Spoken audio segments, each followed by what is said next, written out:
Howdy ho, good neighbors. It's Phil Russer. This is Creatorcon Q&A episode 115. We're winding down to the end of the show, actually, but we have a great guest tonight. Before we do, I'll give a few people a moment to get in the room, and if you could, share this out. Let's give our guests some love.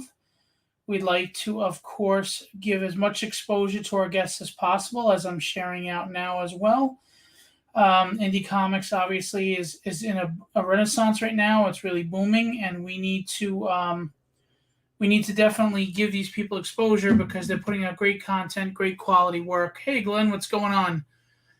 And obviously we don't have the eyes on us that the big publishers do, so we need to get that love for everybody. A lot of great indie people out there right now. So I just want to remind you that the cover contest submissions are due by midnight tonight, so please have those in if you want to be part of the cover contest for Tragedy.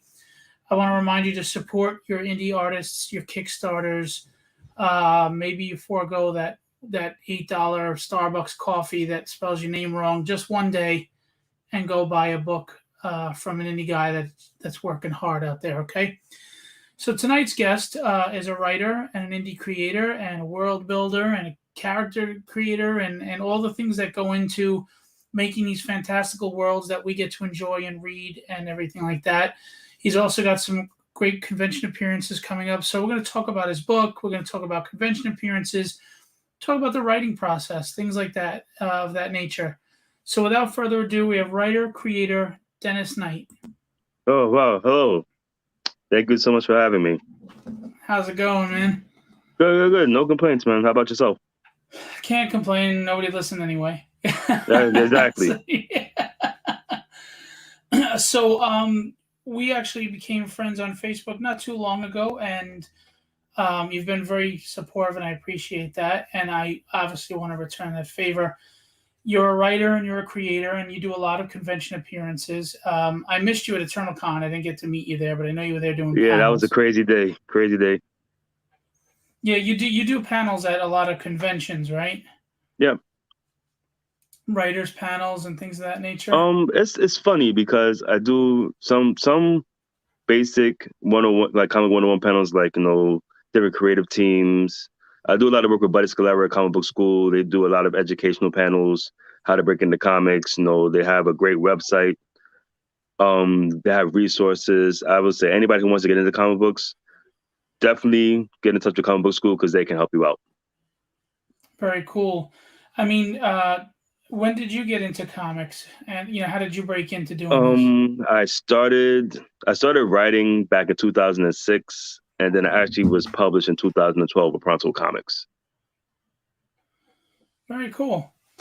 And tell us about what was published and what you did, and walk us through how you felt about that.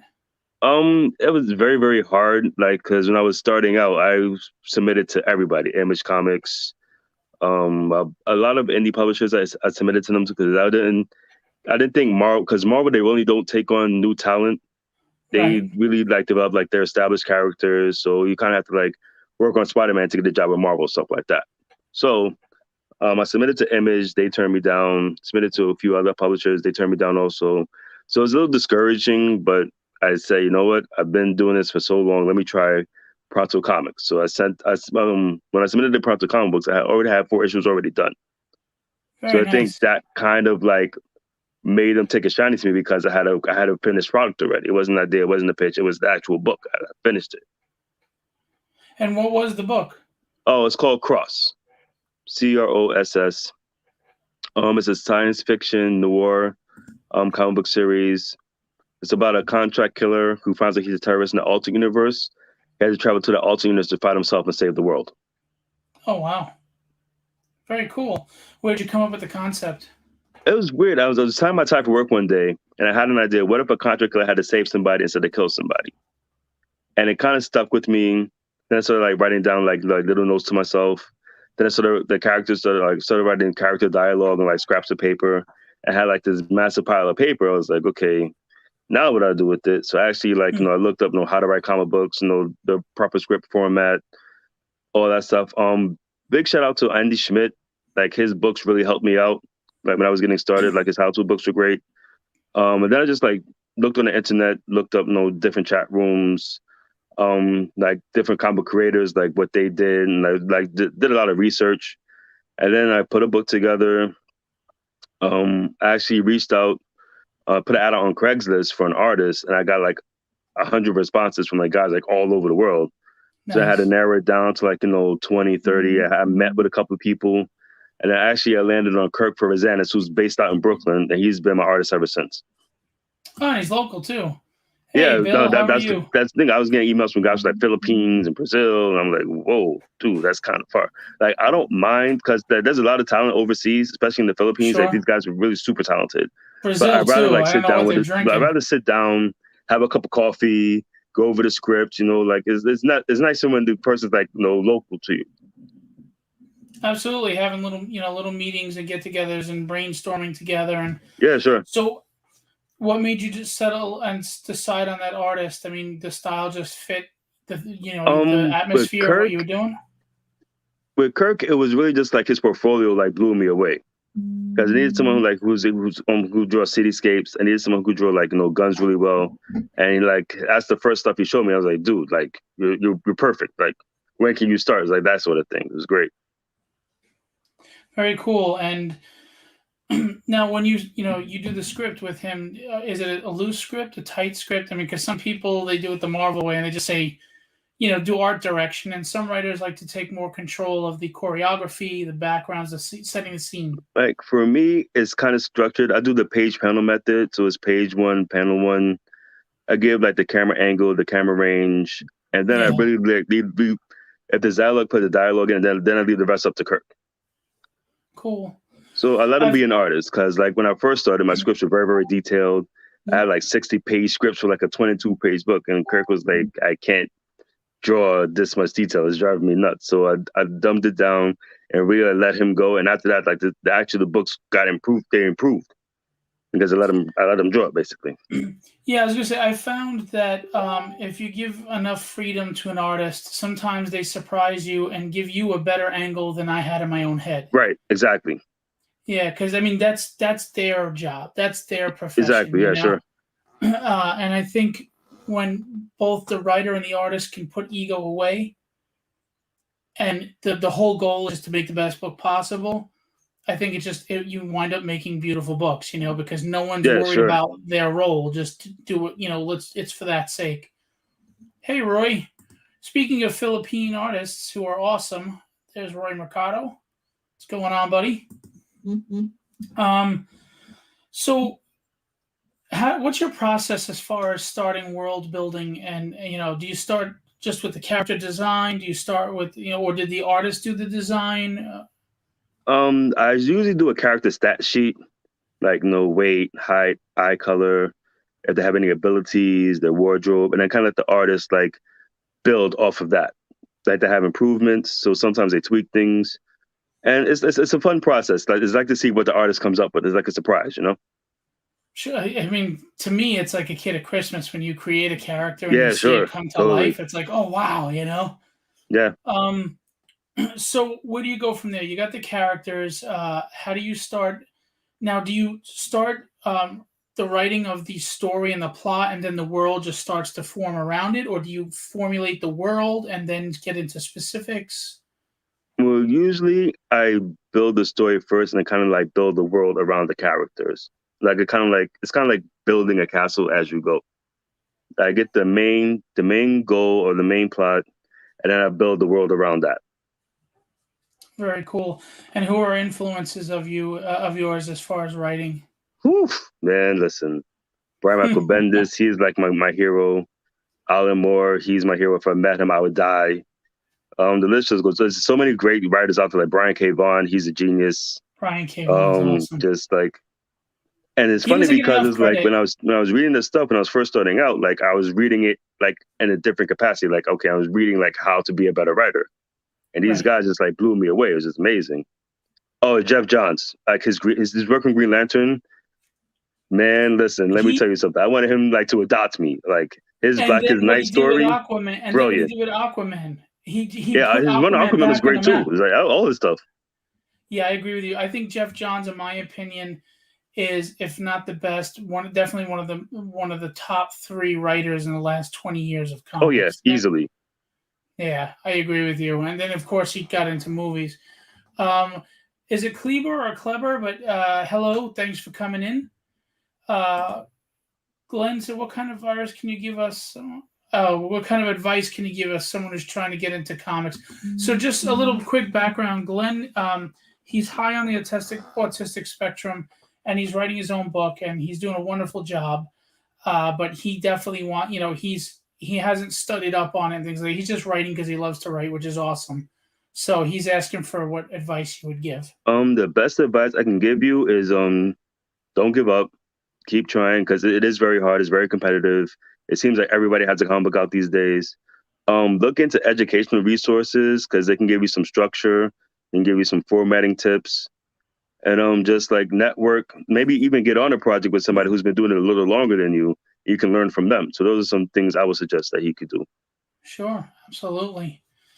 Andrew Dodge is here. What's going on, Andrew? Thanks for showing up. Set the character parameters and let the creator create. Sounds like the best method.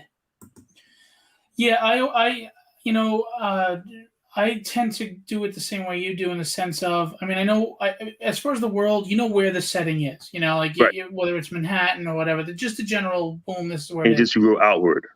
Right, because as you're Yeah. writing the story and the events that unfold, you start to come up with where they go next and what's this scene going to be and this and that, and you just start to expand.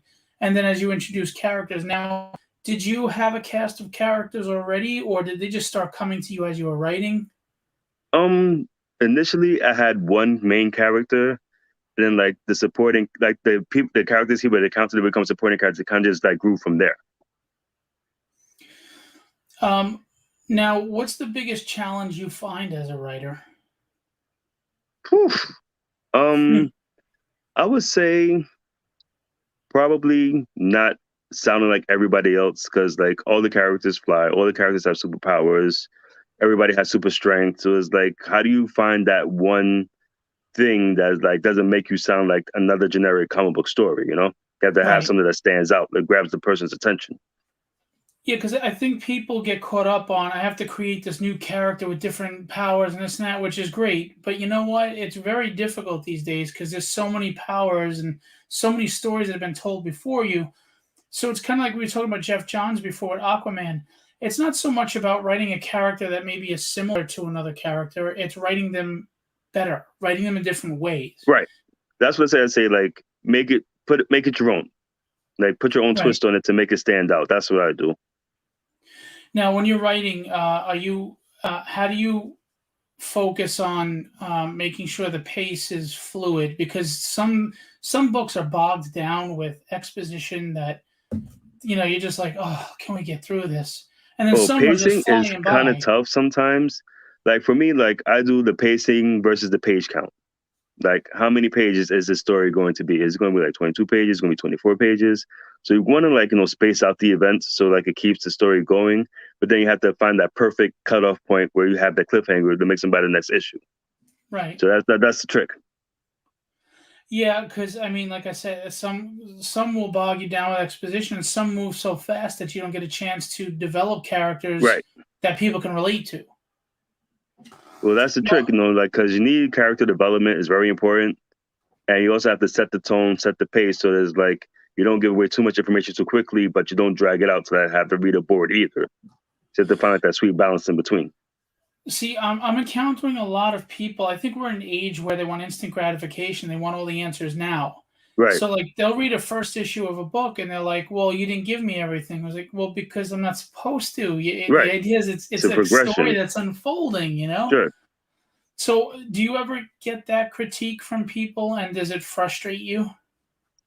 People have told me how to write, which is weird because I'm a writer and they're not. So you kind of just have to like take your lumps, like, take with a smile. Especially conventions. At conventions, everybody's an expert. They tell you how to do your job like 10 times before you take lunch for one day. So just like take it with a smile and just like, just trust me. Like I know what I'm doing. Yeah, and the funny thing is, most of those people that critique you, it's not on any structural sound writing; it's on No, their opinion. right. You should And have their written opinion it is fact this according to way. them. Yeah, you should have written it this way. It's like, well, just write your own book then. This is my book. Oh, it's so frustrating sometimes. But at conventions, though, you don't want to be a jerk. You don't want to be like standoffish with your fans. So you kind of gotta like take it with a grain of salt. I remember I did Mocha Fest years ago, and this guy, he's trying to tell me, oh, well, you should have more panels on your pages. I'm like, no, I shouldn't, because it's going to scrunch the artwork. It's going to make the word bubbles harder to read. So why would I have more panels? Goes, oh, no, but I have so much to say. So, okay, so you write a comic book. You put as many panels as you want. How about that? And then see how your artist feels about that and your letterer. Mm. I know you've heard it all just like me. So it's like, now we're kindred spirits. We can relate. See, and this thing is, I'm new. I don't have your experience. I don't have the years that you've put into writing. So But the funny thing is, in the short time I've been writing, yes, I've heard all of this already. Yeah. It's like, plus I was a musician, and like the song that opens the show is mine. I wrote it and played the drums to it and everything. And I'll get people to listen and go, "Well, I would have done this." And I'm like, all the time. All the you time. didn't do it. You didn't write the song. You learn how to smile and you learn how to like grit your teeth and just kind of like, you just power through it, man. That's the best advice I can give you. But at the same time, the funny thing is the people that do that tend to come back and want to keep reading it. So you're Right. either one, you're doing something right, and two, at least they're invested in it. So exactly. Just have to like, take your lumps along the way. That's all. Right. John Martin is here. What's going on, man? How are you? So, and just to say, Clever Ed said, "Don't give up. It's important. Try again and start again at all times." I agree, man. You got to keep going. Now, have you ever suffered writer's block, like where you just stuck? Oh my goodness, writer's block is like probably one of my biggest enemies out there.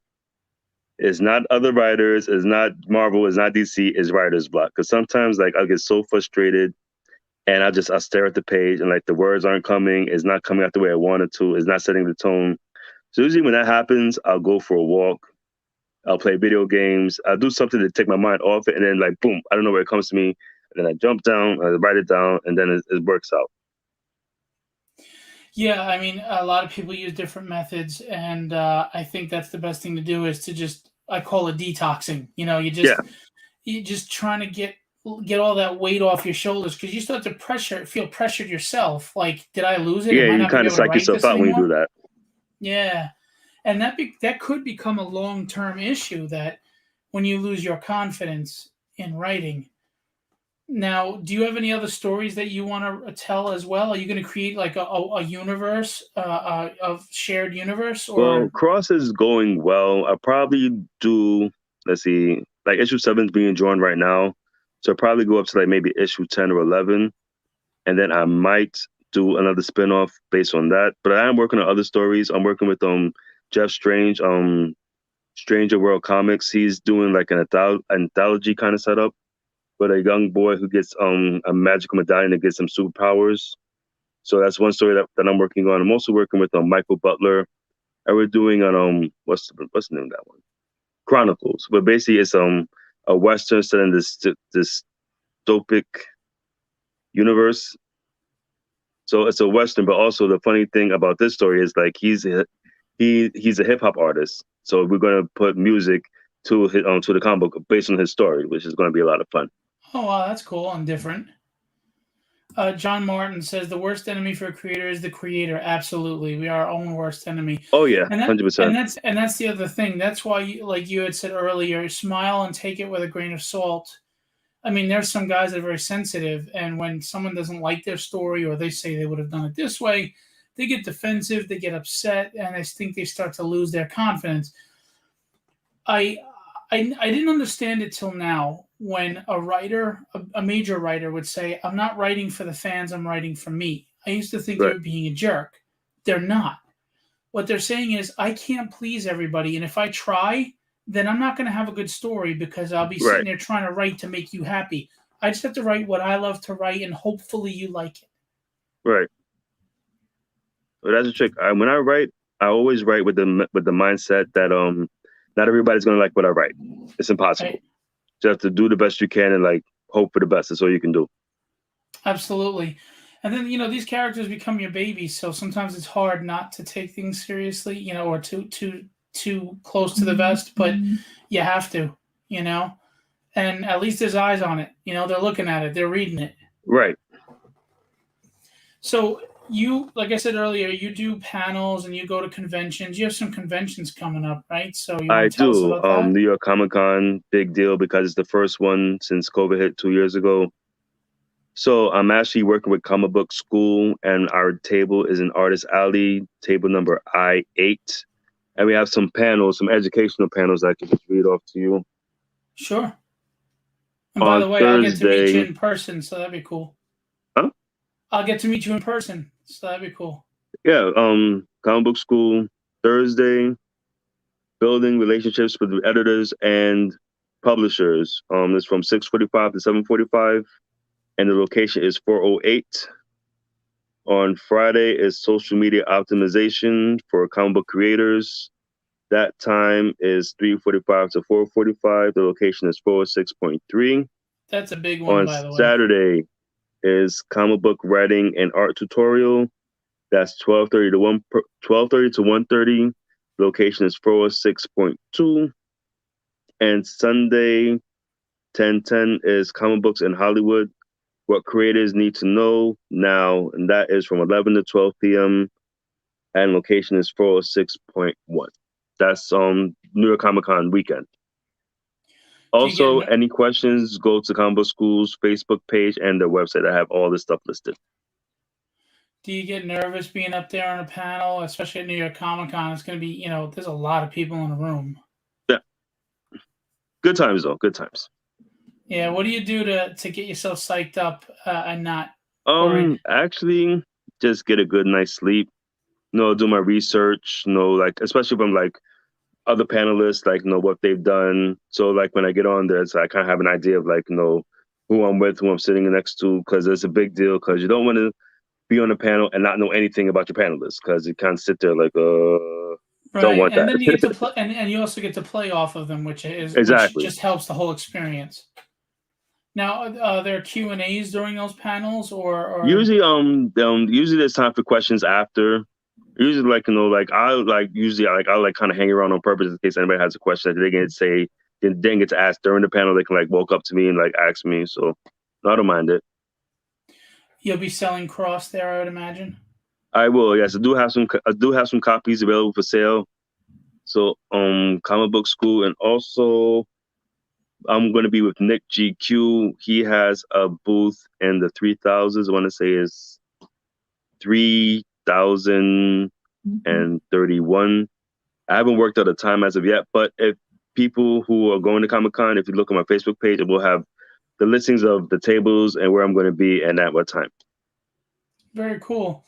Glenn said he sent you a friend request. I'm sure he's going to pick Okay, your brain. great. I'll take care of that after this interview. And John Martin said that sounds like an awesome read, Mr. Knight. So okay. So I'm going to show the cover again, and then we'll show Okay, some great. of the art. Thank you so much. So here's Cross. I know we look good and all, but let's do this. So that's actually my favorite cover so far. And which issue is that? I can't see. Is that 5? This is the cover for the trade and also the cover for issue number 5. Very cool. Oh wow, my eyes are better than I thought. All right. And we'll show some of the art in there. Very nice. Nice details. Look at the lines. Yeah, all the interior artwork is done by Kirk Rosanis, and he also designs the covers. So this guy, he's been amazing. He's been the same artist since issue number 1. Like this guy has been with me for like almost 10 years, actually, believe it or not. Wow. And I think that's very important, that consistency with an artist. I mean, I've seen books kind of fall off when an art changes. It's so hard because, things happen, life happens, and the artist is always is not always the same artist with the same book, but this guy has been there forever. I love it. Very cool. How was it the first time you got to see your comic printed in your hands? I mean, I know it was a while ago, but how was that? It was surreal. Like I couldn't believe it. Like I worked on something for so long, and to see it like on the shelf. Because actually, my first New York Comic Con as professional was 2012 when my book got published. So I never saw it before. So I woke up and I actually Collector's Kingdom. There was a retailer who had a booth and they were selling Pronto comics out of their booth. So I saw my comic book for the first time ever. I was like, I couldn't speak. The guy was like, "Can I help you?" Nope, you can't help me right now. So I was like just staring at it. It was like the most wonderful thing. Again, I don't know if it's Cleaver or Clever. I apologize, my friend, but he said cool interior art. Oh, thank you. Tell him thank you for that. Um, so as far as the books, is this an ongoing series? Do you have stories to go issue 30, 40, 50, or is it going to be I have limited? one more story. I don't want to give away too much, but I'll probably do one more arc. And then like the thing is also is like I want to do other things also. So kind of bounce around between like different stories, different characters. I might like build a universe where I have like different characters related to Cross and like have a different story based on that. So I have some Right. ideas I want to like kind of flesh out. Is there any genre that you're not interested in trying to write? Um, I'm really open to anything. Okay, horror. This is noir, crimes. Superhero, science fiction. What other genres are there really? I mean, that pretty much covers all the main genres. Yeah. So very cool. And do you do other merchandise besides the comic book?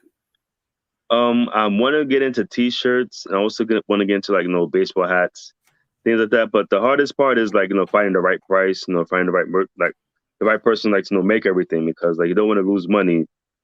The whole goal is to make money. So it's a matter of just finding that right person that you go strike a deal with. Absolutely. And you had said before the show that you're working on the website and everything now. So tell us a little about what's going to be offered on the website and things like that. Basically, what I want to do is I want to do consulting and like writing services for other people who want to get into comic books and not quite sure how to. So like they can like send me email, hey, I have this idea, can you help me? And that's my goal to help other people because I know what it's like to want to do something and not know how. Right.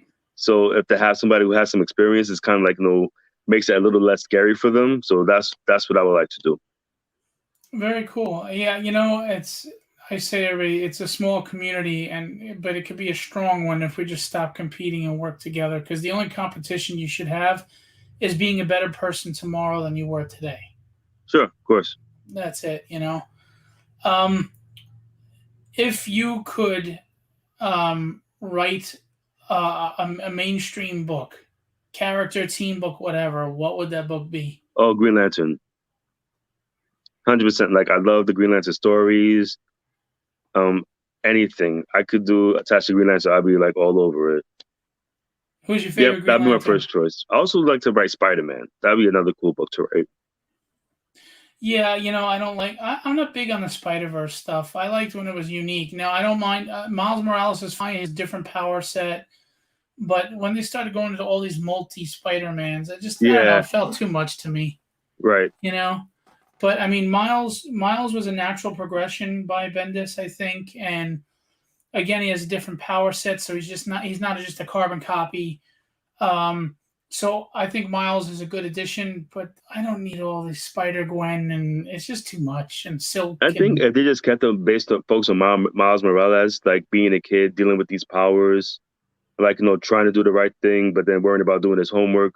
That was like because when Bendis started that, it was great. Like right, he could have kept it just like that. It was perfect. I loved it. but that went along with the whole Spider-Man trope to begin with. I mean, that was the whole point of the character is that he Right, was so relatable to us when it was Peter Parker, and then he was relatable as well when it was Miles.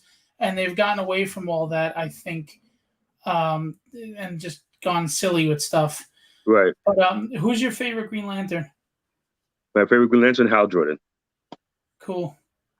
Yeah, I love Hal Jordan. I love Kyle Rayner. and I like Jon Stewart a lot. Kyle, he had to grow on me. I wasn't a big fan of Kyle at first, but like after a while, he grew on me. He's a great one. He's a great character.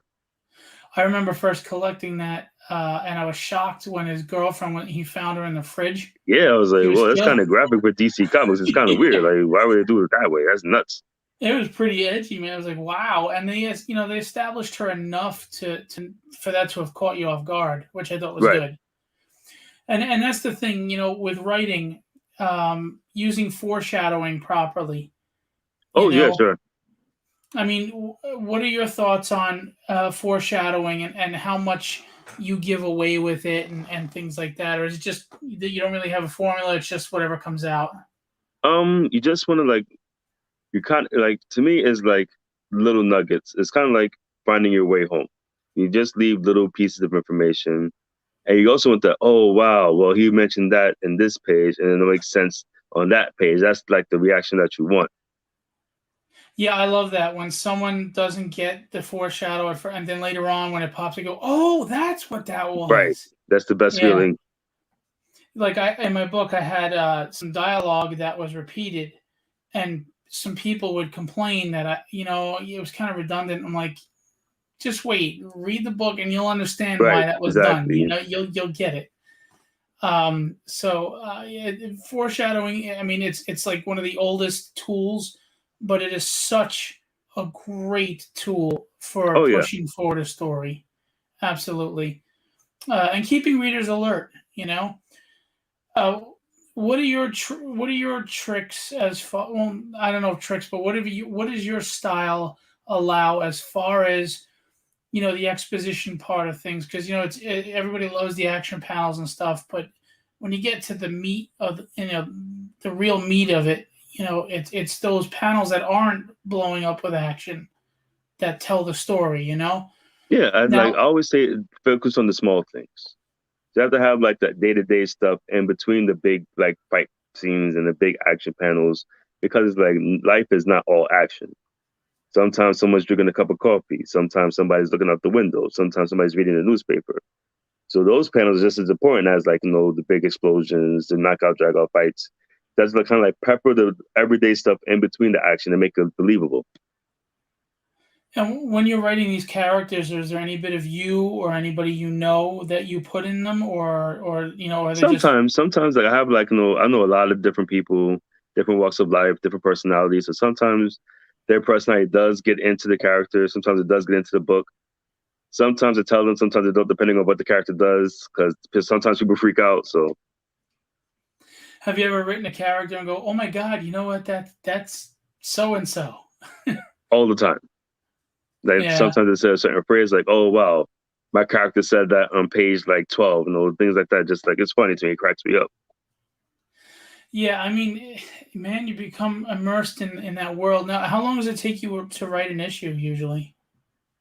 In a perfect world, I can bang out a script in about 30 days. Very cool. And is there a mood you set to like? Do you do something to get in the mood to get your head in that world? To write it, or No, sometimes I don't say I'm always ready, but at the same time, it's like sometimes I have to just sit myself down, shove a pen and paper in my hand, and just like go at it. And then I just write. And then if it's good, it's good. If it's not, I do it over. So it's kind of like, keep throwing against the wall to the sticks kind of thing. me personally, if I write a script and I think it's okay, I won't touch it or go near it until like 3 or 4 days later, and then I'll go back and look at it with fresh Right. eyes. And if I read it and I like it, then we're good. If I read it and go, "What the hell was I thinking?" Yeah, Ha- exactly. Has that happened to you? Have you went back to a script like days later and said, "Oh no"? Yeah, sometimes it's like, yeah, that's not coming out ever. Like you look back at your old notebooks, like, yeah, I'm not putting that out. How much do you outline things before you write? Um, Outlining is a pain in the butt for me. Like I'm not a fan of it, but I know it's like kind of necessary. So I usually do like just the major like turning points of the story, and then kind of like see where it takes me. Then I have to like put something in between to kind of like space it out. And that's what I do. Yeah, I do the same thing basically, where I'm just really the major events, and I'll let the small details work themselves out as I get to those Yeah. events and I write them. Absolutely. Um, and you said you have a trade paperback right now. I mean, where can people get Cross if they can't go to New York Comic Con? If they can't go to New York Comic Con, I would say just send me a message on Facebook. 'Cause I'm doing mail orders right now. Because I don't think I'm in any stores. I think I'm sold out in the stores, but I do have some copies here, so I just mail them out to the actual customer. And how much does it retail for? The retail is the issues are $4 and the trade paperbacks are $20. Very cool, very cool. And you said you're on issue 7 now? Yeah, the issue is being drawn right now, so it should be out pretty soon. Do you have like an estimate? I mean, shoot, like the beginning of next year, or do you think it'll be out before the end of this year? Probably the end of this year, I'm hoping. Will you go to Kickstarter? Will you crowdfund it? Hopefully, I'm open to it. Depends on scheduling and on my availability, stuff like that. Have you ever done crowdfunding before, or you went straight to self-publishing and putting the book out yourself? I would say it was a challenge.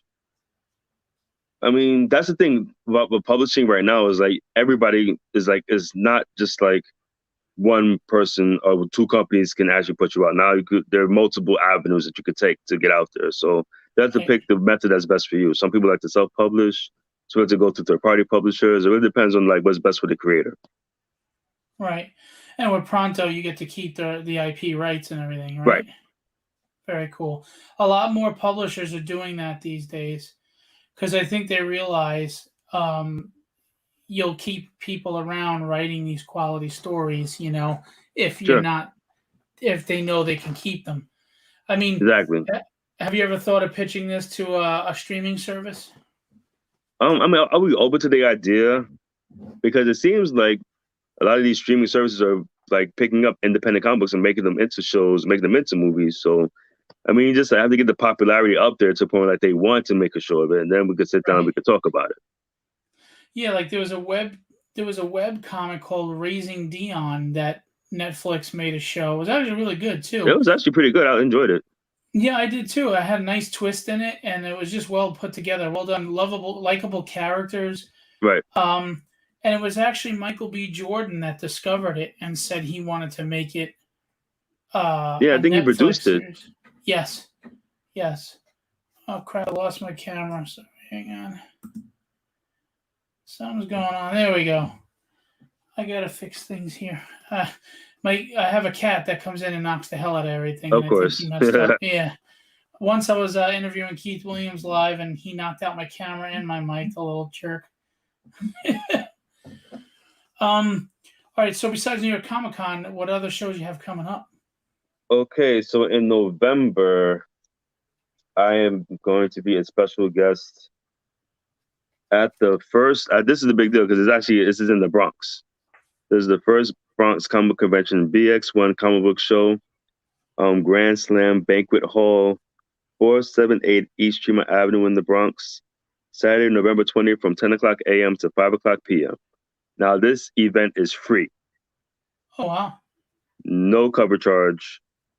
The guy JC, he's a really nice guy, loves comics, and he said, and like he actually messaged me on Instagram. He was like, "Well, I see you write comic books. You've been doing this for a long time. Would you please be a guest?" I was like, "I would love to because it's the Bronx.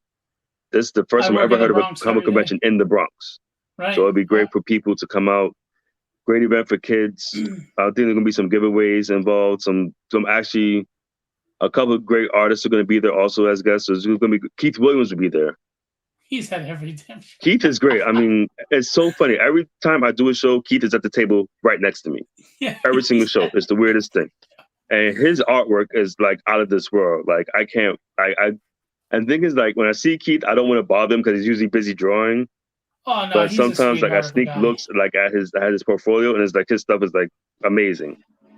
He's a hell of a nice guy. You can reach out to him. You can talk to him anytime. He's great. Cool. Talk to Keith like all day long. He's great. Yeah, and I love his work, and I love his resume, and he's a very humble guy. He's a good friend. He's a good guy. Nicest guy you could ever meet. So cool. Who else is gonna be at that convention? Will Torres will be there, I believe. He's another great artist. Yeah. A couple of other people they're still like putting the guest list together right now, but it's gonna be a good time. I can't wait. I'm very excited for it. Feel free to ever share your con appearances or whatever to my Oh, page. dude, You're I would love to. welcome You'll be the to. first person I tell. Send you a message. Yeah, absolutely. I work in the Bronx every day, so yeah, it would be cool to have one there. You know what? I'll send you the details on Facebook Messenger, and if you're in the neighborhood, pass by. Yeah, absolutely. I work 7 days a week, so Oh, okay, that works out perfect. yeah, I'll be there. Exactly. I'll probably stop by after work. What do you have after that? Anything else? How you rounding out the After year? that, I'm not sure. I want to do some traveling again. So I'm looking at Seattle. I'm looking at Arizona because I was actually supposed to go to Arizona for a con last year, but because of COVID, I couldn't go. So The if they have Phoenix another show? convention, I would like to go back out there. Yeah, the Phoenix show they were going to do in January. They just moved it back to May where it normally Right. sits. So I'll be at that one too. Okay.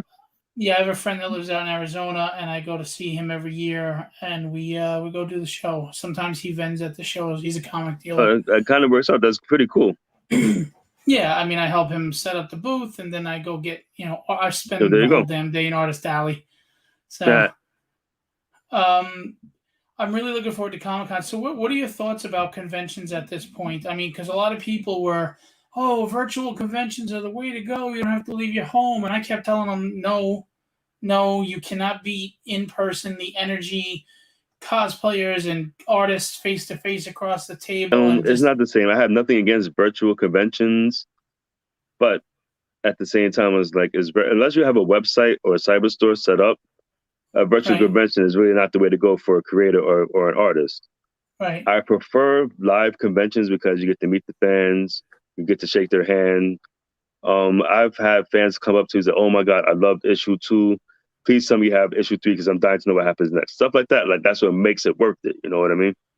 And not just that, but seeing a physical comic book is much more of a sell Right. than just showing a picture on Yeah, I virtual. agree. I mean, there's nothing more than being able to say, "Hey, check this out. Look at this. Just hold it in your hands, get a look." Yeah, sure. Glenn said you need to come to Montana. Okay. Tell Never been. Montana Comic Con, whatever Comic Con is, to invite Dennis as a guest. That'd be very good. I'd be very open to that. Never been to Montana. That'd be real cool. Yeah, be great. I want to start getting to the point where I can travel to cons all over the country. Like at least one in every state would be fun. Yeah. You know, what are the cons that you enjoy the most, or that you are on your bucket list? San Diego for sure. I haven't been out there yet. I'm dying to go to San Diego. I prefer smaller shows because they're more intimate, and I don't feel like I have to be rushed. Like I can actually take my time and talk to a fan, answer the questions because they have Right. tons of questions. Because the biggest question is, how did you end up here? Like, how can I get to a sit where you're sitting right now? So it's like there's no special formula. There's no secret ingredient. You just have to keep trying and keep at it. That's all you can do. Keep plugging away, and I also think it's important while you're trying to market yourself and everything, invest in other people. Yeah, sure. Angel's here. He says, Dennis. Hey, Angel, what's up, man? Will Playden, a phenomenal artist I have the great honor of representing. He lives in Australia. Australia, hey, man. I would love to go. Never been. Me too. He says nothing beats the physical book and art. Agreed. And Andrew Dodge said, I went to my first big con in Salt Lake City a couple weeks ago, and you're right, in-person cons are so much more fun. I enjoy virtual cons, but you don't really get that interpersonal connection with people like you do it with in-person. Sure, yeah. I agree. And the other thing is, if you think about it, we've always had virtual cons because all artists do their live drawings and you can talk in the chat to them. Right. And you can go to eBay and Amazon and buy toys and comics. So it really wasn't anything new. They just condensed it into one spot to do. So, I mean, we always have a virtual con. Sure, yeah, you're right. But to go to a convention and meet. And the great thing about a convention is not only you get to see the big names that you love and talk to them and walk away with a story, but you always find that one diamond in a rough, or that one person, creator, artist, whatever, that you didn't know about, that you go, oh my God, this is awesome. Right. And that's what cons do. They're very important in that regard. So what would you recommend to indie creators like yourself when they go to a convention, their approach to selling their book? Because some people could be like used car salesmen and they scare you away, you know? I've seen it all. I've seen the people waving books in people's faces. I've seen people yelling, screaming, pointing. For Yeah. me, I like the soft touch. You know, hey, what kind of? I saw for a question. Hey, what's your name? My name is Dennis. What kind of books do you like to read? So it kind of gives me a gauge like what kind of stories they're into. So, well, I do science fiction. If you want to check it out, take a look. And then they look through it, and then most times I end up buying it. No, I let them look. I don't pressure them. I don't say you have to buy this now. I don't say I have kids to feed. I say, hey, listen, this is what I made. Check it out. Well, here's the other thing to that. You know, these guys that push you hard like that and kind of guilt you into buying a book or pressure you. Here's the thing, you might have got that one book sale, but they resent you when they walk away. That they're like, man, I shouldn't have gave into that guy and bought that Right. book. And they'll never buy the next book. Well, that's the thing. Like you want repeat customers. That's how you. Yep. That any business you want repeat customers. So right. if I'm cool with someone and I let them take a look, if they don't buy it, okay, at least they looked at it. Right. That's the mentality you have to have. If you're in this to make money, you're gonna be very, very sad and disappointed because there's not much money in comics. I mean, you're lucky if you buy a slice of pizza, you're lucky. You know, it's like it's just you do this for the art, you do this for the love. Money comes much, much later. I agree. But it's also like any other business. Like if I were to open a store, a deli, I have to get a loan, like, you know, $60,000, $80,000 of capital to put into, because the store, you know, it doesn't just poof appear. You have to put money in, invest money in. Well, it's the same with comics. Maybe you're not making a lot of money, but maybe you're giving out a few comics here and there so that people are just getting it buzzing around, or maybe you broke even, you know. But it's about getting that exposure and getting out there and not losing your pants so that you can continue making comics. Right. So, I mean, print runs get expensive. Yeah, man. I mean, like, if I look back, like, what I've invested so far, like, at least over $10,000, like, over the years between, like, conceptual art, printing, just, like, paying the artist to, like, do the pages, like, it adds up, man.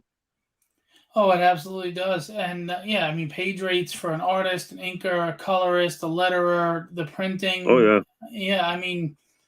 And when you do crowdfunding, there's more than just a book. If you have stretch goals and prints and magnets and stickers. I mean, crowdfunding is a full-time job just by itself. Between like the updates and the rewards and the tiers, it gets a lot, man. Yeah, and the marketing and the promotion. Sure. It's hard. Absolutely, it's hard.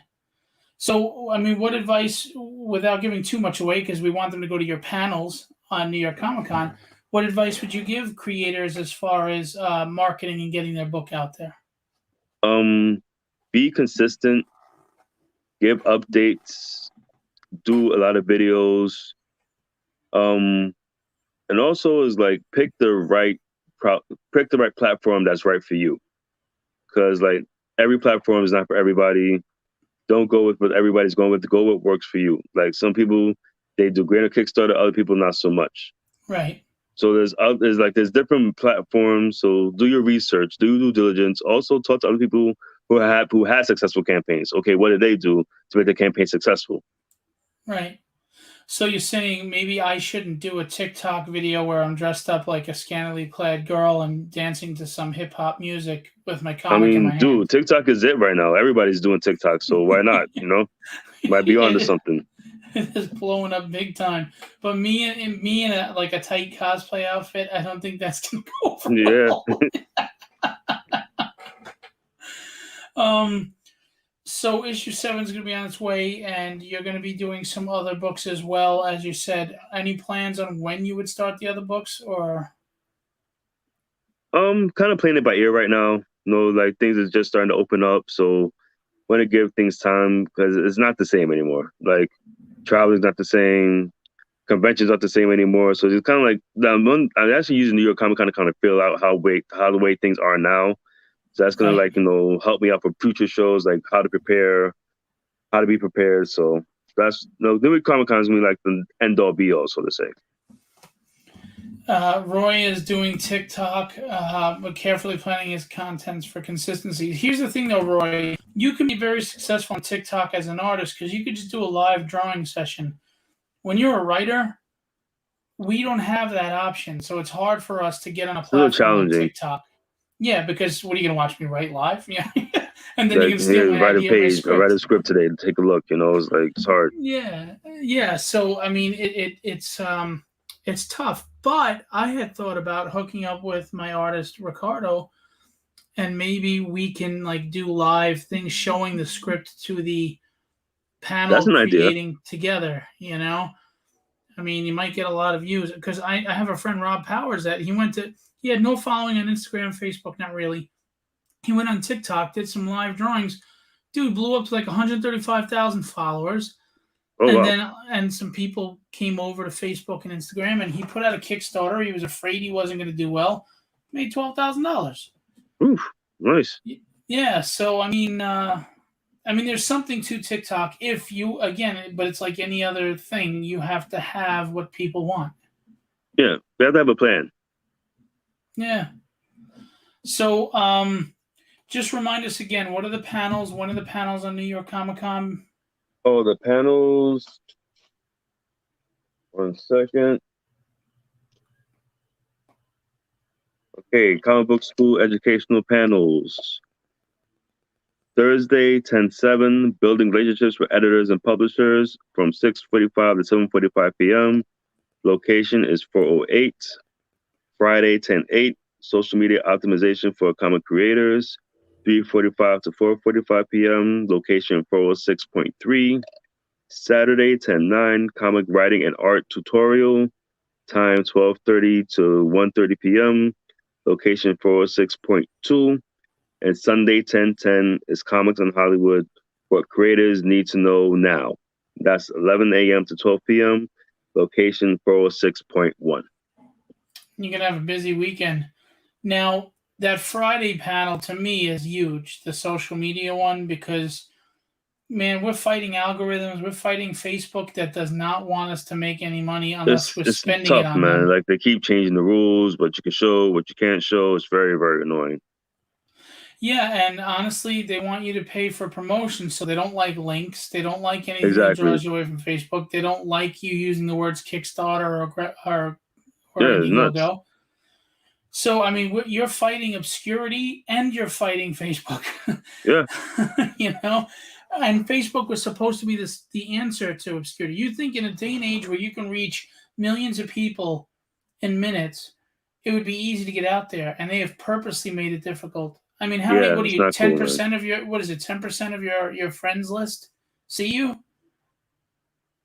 So I learn the algorithms and stuff. So I highly recommend people check out, if you go to New York Comic Con, check out that panel, especially on Friday, if not all of them, about how to manage your social media, because that's huge. That's really huge, marketing yourself. Before we wrap up tonight, I always give you a chance to just anything you want to talk about, but I want to ask you, knowing what you know now, if you could go back to yourself 10 years ago when you started out, what advice would you give yourself? Um, don't give up, probably, because I wanted to give up a few times. I'm not gonna lie. I was wasting all this money. Nobody wants me. Boo hoo hoo, woe is me. But you kind of got to kick yourself in the butt and, like, listen, you already invested all this money into it. You might as well see it through. Have something to show for it. I agree. So the mic is yours for a few minutes. Anything you want to promote, anything you want to tell us, anything you want to talk about, go for it. Yeah, just find me on social media. Anybody who's interested in, like, buying a book, you can send me a message, give me information. I can mail it out to you. Also, let me know how many books you need or what you're looking for, and I'll tell you if my book is the right fit for you. And are you looking to be hired as a writer, or just or as a writing instructor? Anybody who's looking for like a collaborator or a writer, or anyone who, like, need to give you some structure, send me an email. My email is mrknightthewriter@gmail.com. Send me an email, and get the conversation going, and we can go from there. Very cool.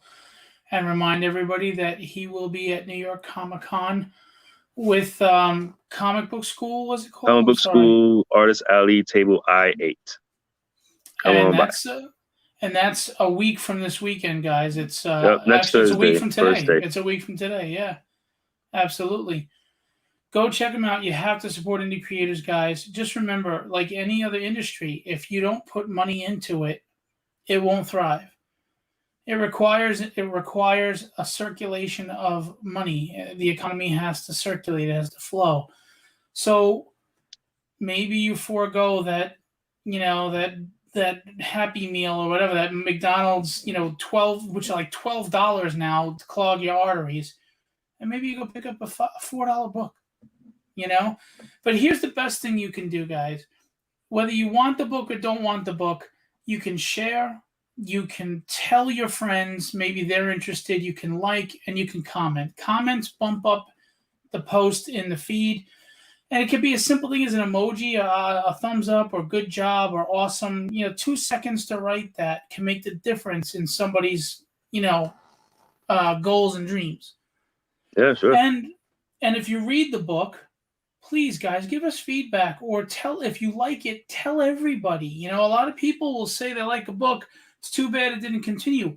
Well, because nobody knew about it. You got to help them know, right? I agree, sure. And Dennis might even be dressed up as a really hot cosplayer. Nice tight outfit for you. Yeah, right. Comic-Con. There you go. Actually, if anything, look at this. I'm going to show this. This man is looking dapper. Look at that. Yeah. Great job in the flyer, man. I love it. Looks great. Yeah, that's Andy. That's letsdothis.com. Let's do this. He's awesome. But man, you look dapper. Look at that with the hat angle and everything. You're just looking. Thank you, man. Appreciate that. Oh man, you're looking like you're $1 million and you're ready to go. Yeah. Well, look, Dennis, it's great to have you on. Thank you so much for being Phil, a part thank of you this. so much, man. I really appreciate it. Yeah, listen, I'm kind of stopping the Creatorcon for now, but when book 7's out, talk to me if you want to come on. We'll do. Okay, yeah, great. That'd be great. I would love that. Yeah, we love to promote. I love to promote everybody as best as I can. So, all right.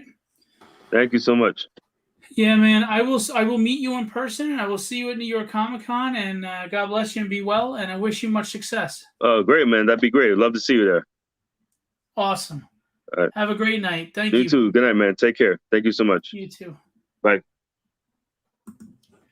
So that is creator, writer, Dennis Knight. Please go check out his book. I'm going to show it one more time. Cross. All right. He's been writing it for a while. Issue 7's in the works, but he's got a trade out right now where you can reach out to him for individual issues. He's a good guy, solid writer. He's well respected in the indie community. As you see, he does panels. He's doing panels at New York Comic-Con, so he's doing something right.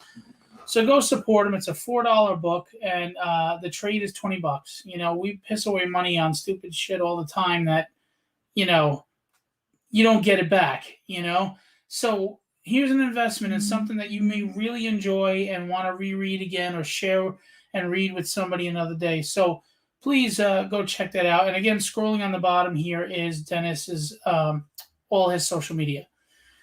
I just want to let everybody know Tragedy issue 2 is going to be launching November 1st on Kickstarter. We've got some awesome covers, as you can see in my post. Tyler Kirkham, Mal Garza, Ryan Kincaid, Scott Hanna is going to be inking as inked Ryan Kincaid. We got Dion, who did amazing Breath of the Dragon. We've got Nick Justice and Len Danovich and Brad Voth and Peter Clinton, and we've just got everybody. Mike Mez Phillips and Ricardo Silva. So some awesome covers coming. The book, Ricardo is just kicking ass on those interior pages. He's leveled up. I really think you're going to enjoy it. If you read the first book, you know the cliffhanger. I hope you come back to see what happens. If you didn't, please pick it up. Again, it's $5. It's not that big a deal. So go check it out and support the Kickstarter. Share it out, please. Also, I just want to say I'm excited. My good friend from, he lives in Chile now, but he's originally from Brazil, Geraldo Borges, Marvel and DC artist, will be coming in. He will make it to New York Comic-Con. He's staying at my house for the weekend, so hopefully he's not really a psychotic killer that I'm not aware of. But anyway, so it's going to be fun to have Geraldo here, and we're going to have some fun at New York Comic-Con. It'd be nice to get out there again. I miss it. And that's about it. I will have Issues of Tragedy on me walking around New York ComicCon. So if you see me and you want one, hit me up. All right. I appreciate you guys. And Angel Lopez also has a cover on the book. Sorry. Roy Mercado has an awesome cover that was just on the Indiegogo, so go check that out as well. I have those available. The foils look so damn good. His virgin black and white looks so damn good. The Russ Cassidy color looks so damn good. It's just a damn good cover. Anyway, so I appreciate you. Thanks for coming out. We just got a few more episodes of Creatorcon left, getting us through the rest of October, and it'll be done. So tell your friends, come hang out, maybe catch a show before it's over, right? Tomorrow night I am back at 9 p.m. as well. So come check us out. Anyway, have a great night. Be legendary and have fun storming the castle.